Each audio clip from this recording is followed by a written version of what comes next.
Oh, a microphony. And a phony at the mic. Quiet, numbskulls, I'm broadcasting. The Doctor of Discernment is now online. You know, much like my show, in that it's a local reaction to things that are happening on a federal level. Dispensing a daily dose of common sense. No prescription required. Wow, do I have a boatload of stuff for you, from the crazy to the absurd. Let's start getting into it because, I mean, it is bizarro world out there. And I say, if it's obvious to me, should be obvious to everyone. Oh, wow. Who could have seen this coming? This is the Fourth Hour with Greg Belfrage. Hold on to your butts. Broadcasting from the basement bunker beneath Keller Radio. Welcome to the Fourth Hour with Greg Belfrage. I talked about this near the conclusion of the program this morning, and I have just got to share this. This is absolutely incredible. This is this woman who is spitting at Ed Martin. He is Donald Trump's, no thanks. This is a live interview with Newsmax, and she comes by and spits on him. Watch this. It's hilarious. Good. So we need to get really focused. For you. You are Martin. How you doing? Whoa. You are a disgusting man. You are a disgusting man. Now watch this. This is hilarious. Yeah, he's the disgusting one. Folks, breaking moments ago, a deranged left-winger spitting on President Trump's pick to be U.S. Attorney for Washington, D.C. A deranged left-winger. They're everywhere. They are everywhere. You better look out. You better be on guard. All right, let's bring it back to reality here for a few minutes. The Pope speaking this morning, calling the Catholic Church a beacon to illuminate dark nights. He held his first Mass, and these stories are fairly fresh within the last hour or so. I want to increase that a little bit. You can read some of this a little more clearly. Called for the Catholic Church to desperately counter a lack of faith, he said. He warned that people were turning away from faith and instead to technology, money, success, power, or pleasure. A lot of truth in this. He said he'd been elected to be a faithful administrator of a church that would act as a beacon that illuminates the dark nights of this world. So this was a sermon that he gave again this morning. And he said there were many settings where the Christian faith was considered absurd with power, wealth, technology. But that's exactly the kind of missionary that's needed. Pretty wild. I think he's absolutely right. So he wore a white papal robe trimmed in gold. One of the things that I noticed yesterday, and others picked up on this as well, is that you had the Pope returning to more traditional vestments when he was unveiled yesterday. He was very much wearing traditional vestments. So that has been a big story this week, understandably and rightly so. Let's take a look at the front page of the New York Post, because there is so much happening at the New York Post. Just looking at their front page is going to tell you more than I think a lot of the legacy media would. Here we go again. Bill Belichick's girlfriend, Jordan Hudson, banned from UNC practices. Belichick's family deeply worried about what's going on. I looked at this story. I don't know that there are a lot of details beyond that, but it makes sense why Belichick's family is getting more and more concerned. I forgive my pop-ups here. Those drive me absolutely nuts. I'm going to have to see what I can do to eliminate those. Anyway, this is a new investigation into the matter. Belichick's family concerned that she is running his legacy and that she's going to tarnish it. There's deep worry for how detrimental Jordan can be, not just for North Carolina, but Bill's legacy, his reputation, everything that he has built and worked for over decades. This is what his family is saying. Ouch. Okay, let's go back to the main page and we'll scroll down here, catch other things. Pope Leo is absolutely everywhere. This is a big story this morning. This happened as I was on the air this morning. Former Supreme Court Justice David Souter has died at the age of 85. So he has passed away. He was selected and appointed to the bench by George H.W. Bush, the first Bush president, who had selected Souter, who was, I think, very typical of George H.W. Bush, one of a number of horribly bad decisions that were made by George H.W. Bush. And I don't want to speak terribly of Justice Souter, who has passed away at the age of 85. I've already showed you that video. Here's Ed Martin being spit on. It's been viewed millions of times on social media. A crazed leftist. Yeah, there are a lot of those out there, aren't there? There are a number of other stories here, too. This crowdfunding, I talked about this on the air this morning. Crowdfunding for Luigi Mangione. They now have reached $1 million, and Kristen Fleming's got a piece here. She says, this is no way to fight a culture war. It's exactly what the left is doing. Crowdfunding. Aggrieved people are throwing their hard-earned money before poorly behaved folks. Yeah. Even alleged murderers, all because the shameless offenders somehow represent their cause du jour or twisted tribal mentality. I don't know what's going on. I really don't. I would love to be able to tell you, well, here's exactly what's happening. I just look at that in total shock, complete disbelief. Robert F. Kennedy Jr. talking about his father's assassination and how he believes it's torn their family apart. This, Charles Barkley, and I mentioned him this morning on the air as well, because he's going off on transgender athletes. He's saying no. I think, as a lot of us are doing, no. Not only hell, but hell no. To men who are stealing the spots that rightfully should be going to women and girls in athletics. It's pretty crazy. So I don't know if there's any, it's hard not to watch what's going on with the royal family. I mean, it's hard not to. So here's a piece from the New York Post. Exclusive details. Fed up Brits demanding that Prince Harry and Meghan Markle be stripped of their royal titles. Enough is enough, apparently, is what some people are saying. So that just feeds the sickness in me.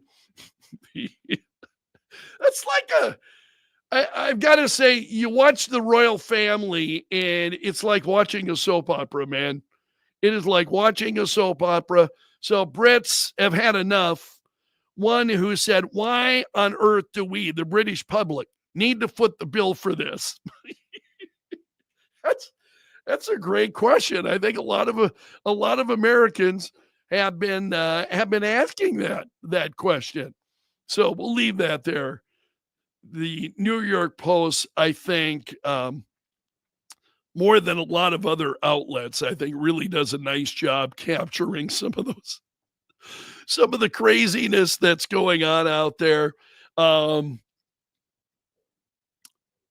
done yet. Oh, let's go to town hall. Have to remember why I chose some of these. Former CNN host nailing why the Democrats are trying to destroy John Fetterman. And so this is Chris Cuomo. And it's, I think Matt Vespa writes this piece. And he's saying he's not a fan of Chris Cuomo. Who is? But he's become more sensible since he's left CNN. And he says it's funny how he, Chuck Todd, some of the others seem to be making more sense because they don't have to kowtow to the sensibilities of their networks. And so Cuomo nailed why Senator Fetterman is being targeted for destruction. He's not a crazy person.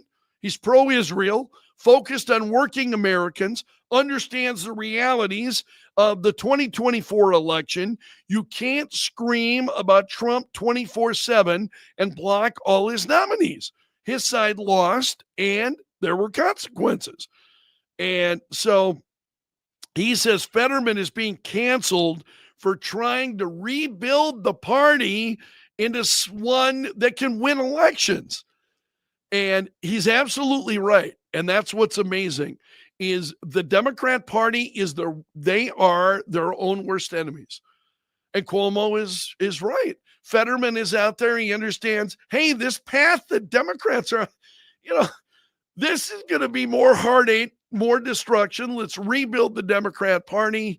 And the left just goes absolutely nuts over that. And Democrats.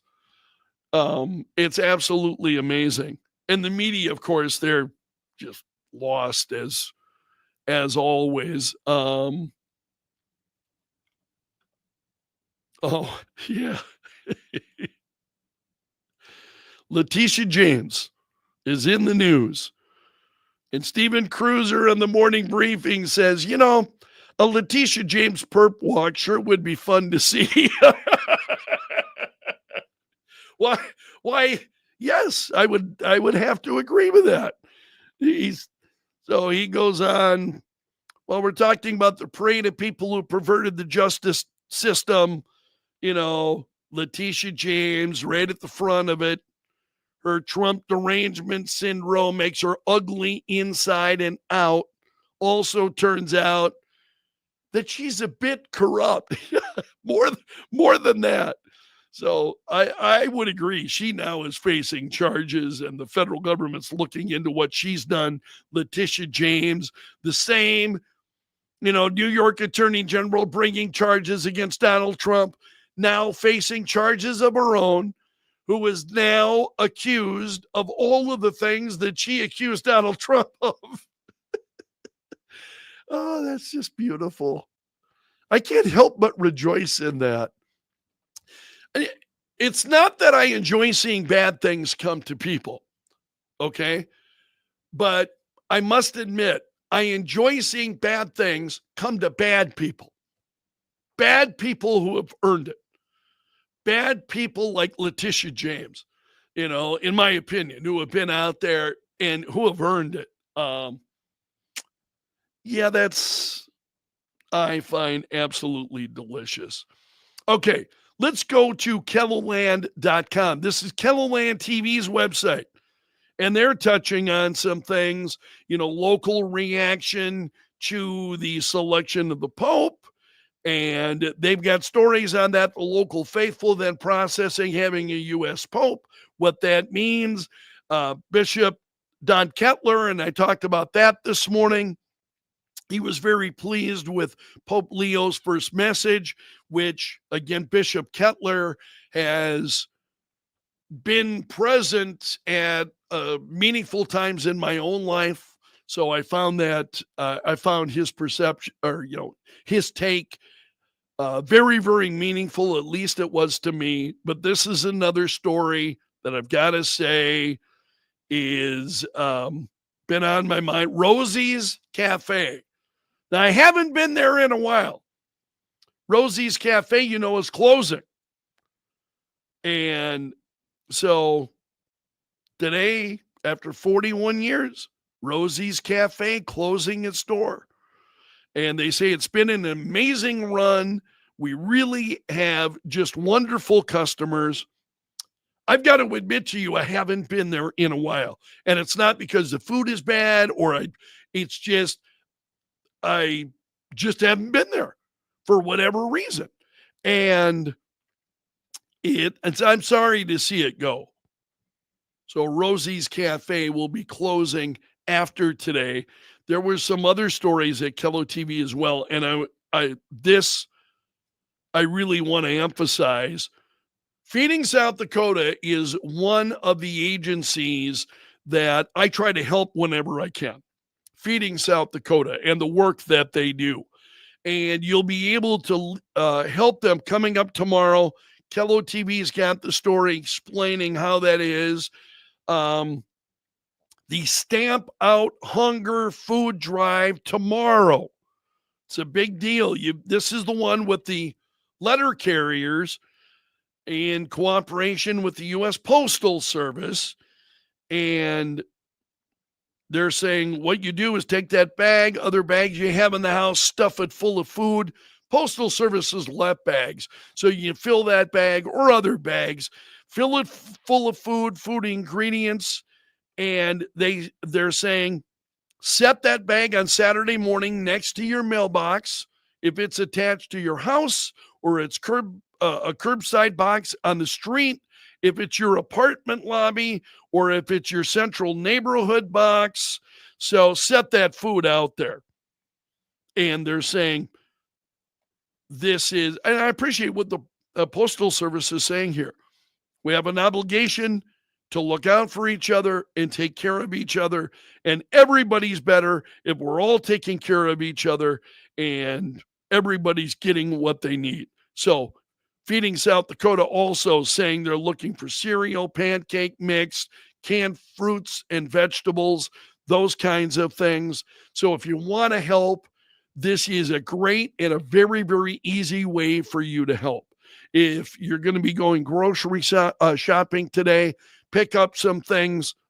Again, cereal, pancake mix, canned fruits and vegetables are all things they're looking for. Pick those up today. You leave them tomorrow, and the Postal Service will make sure that they get to exactly where they're needed. So I wanted to share that story with you as well today. And that, my friend, is a wrap from the bunker. I want to thank you. So you made it through the entire video. You are my gallery of champions. Also, a special thanks and salute to the Bunker Brigade, the regulars that are here each and every day, commenting, engaging, and I really appreciate all of you. We're going to leave it there for today. I hope to see you again on Monday. So until next time, I'm underground and gone.